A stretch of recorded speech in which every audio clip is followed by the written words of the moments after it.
സത്യത്തിൽ നിങ്ങൾ ഈ ഗൂഗിൾ പിക്സൽ എടുക്കേണ്ട ഒരു ആവശ്യമില്ല. ഇപ്പൊ പലരും പല രീതിയിലാണ് ഫോട്ടോഗ്രാഫി ചെയ്യുന്നത്. ഈ പറഞ്ഞ നാച്ചുറൽ ലാൻഡ്സ്കേപ്പും ഹ്യൂമൻ പോർട്രേറ്റും ആനിമൽസും. അപ്പം പല ആൾക്കാരും നമ്മളെ മാക്രോ, അപ്പൊ പല രീതിയിൽ ഫോട്ടോഗ്രാഫി ചെയ്യുന്ന ആൾക്കാരുണ്ട്. അപ്പൊ എന്റെ അടുത്ത് മെസ്സേജ് അയച്ചിട്ട് ഗൂഗിൾ പിക്സൽ എടുക്കണം എന്ന് ചോദിക്കുന്ന ആൾക്കാരുണ്ട്. അപ്പം അതിൽ ഈ പറഞ്ഞ നമ്മുടെ ഫേസ് പോർട്രേറ്റ്, പച്ചയ്ക്ക് പറഞ്ഞാൽ നമ്മുടെ ഈ മനുഷ്യന്റെ ഫോട്ടോസ് എടുക്കാൻ ഓക്കെ, ആ ഡെയിലി നമ്മുടെ ഫോട്ടോസ് ഇല്ലെങ്കിൽ നമ്മുടെ ഫ്രണ്ട്സിന്റെ ഫോട്ടോസ്, ഫാമിലിയുടെ ഫോട്ടോസ് ഒക്കെ എടുക്കുന്ന ആൾക്കാരുണ്ടായിരിക്കും. അതിൽ തന്നെ പാഷനുള്ള ആൾക്കാർ. അപ്പം ആ രീതിയിൽ ഫോട്ടോഗ്രാഫി ചെയ്യുന്ന ആൾക്കാർ ഈ ഒരു സാധനം പിക്സലിന്റെ ഒരു ഫോണും എടുത്തിട്ട് വലിയ യൂസ്ഫുൾ അല്ല. ബിക്കോസ് ഇതിൽ സത്യം പറഞ്ഞാൽ ഇതിന്റെ ഒരു പറയുമ്പോൾ നമുക്ക് നാച്ചുറലായിട്ട് എടുക്കാനും അല്ലെങ്കിൽ ലാൻഡ്സ്കേപ്പിലും അല്ലെങ്കിൽ ആനിമൽസിനൊക്കെ എടുക്കുമ്പോൾ നല്ല ഒരു ഡീറ്റെയിലിംഗ് അല്ലെങ്കിൽ അതിന്റെ ഒരു ക്വാളിറ്റി അതൊക്കെയാണ് മെയിൻ ആയിട്ട് പറയാം. അപ്പൊ ഇതിൽ നമ്മൾ ഫോട്ടോഗ്രാഫി ചെയ്യുമ്പോൾ മെയിൻ ആയിട്ട് നമ്മുടെ ഫേസിൽ ആ ഒരു ടെക്സ്ചർ ഒക്കെ ഡീറ്റെയിൽ ആയിട്ട് നമുക്ക് കാണാൻ പറ്റും.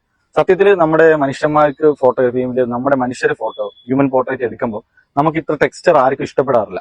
സോ അത് നമ്മുടെ ഈ വിവോയിലും ഓപ്പോയിലും ഒക്കെ വരുന്നത് പോലെ ഒരു ബ്യൂട്ടി അത് കിട്ടിയാൽ മാത്രമേ നമുക്ക് ഫേസ് ഒക്കെ ഓയിലി ടൈപ്പ് ഒക്കെ ആയാൽ മാത്രമേ നമുക്കത് ഇഷ്ടപ്പെടുകയുള്ളൂ. പക്ഷെ അതൊരിക്കലും ഇതിൽ കിട്ടില്ല നോർമലി എടുക്കുമ്പോൾ. ഇനി നിങ്ങൾക്ക് എഡിറ്റിംഗ് അറിയാമെന്നുണ്ടെങ്കിൽ നമുക്കത് എഡിറ്റ് ചെയ്ത് അഡ്ജസ്റ്റ് ചെയ്ത് അത് ചെയ്യാൻ പറ്റും. ചെയ്യാൻ പറ്റില്ലെന്നല്ല, ഇതിൽ ഒരിക്കലും ഫോട്ടോഗ്രാഫി കൊള്ളില്ലെന്നല്ല.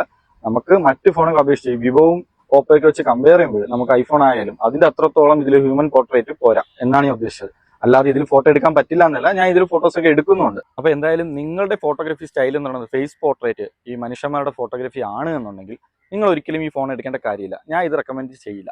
ഓക്കെ, അപ്പൊ നിങ്ങൾക്ക് അതല്ല, എന്റെ പ്രൊഫൈൽ ചെക്ക് ചെയ്ത് നിങ്ങൾക്ക് കാണാൻ പറ്റും ഈ ഫോണിന്റെ ഫോട്ടോഗ്രാഫി സ്റ്റൈൽ ഏതാണ്. അപ്പൊ ആ ഒരു രീതിയിലുള്ള ആൾക്കാർക്ക് ഇത് ചൂസ് ചെയ്യാം. അല്ലാത്ത ആൾക്കാർക്ക് എന്നുണ്ടെങ്കിൽ നിങ്ങൾക്ക് ജെന്യുവനായിട്ട് ഓപ്പോയോ വിവോയോ ഉറപ്പായിട്ടും ചൂസ് ചെയ്യാവുന്നതാണ്. ഓക്കെ.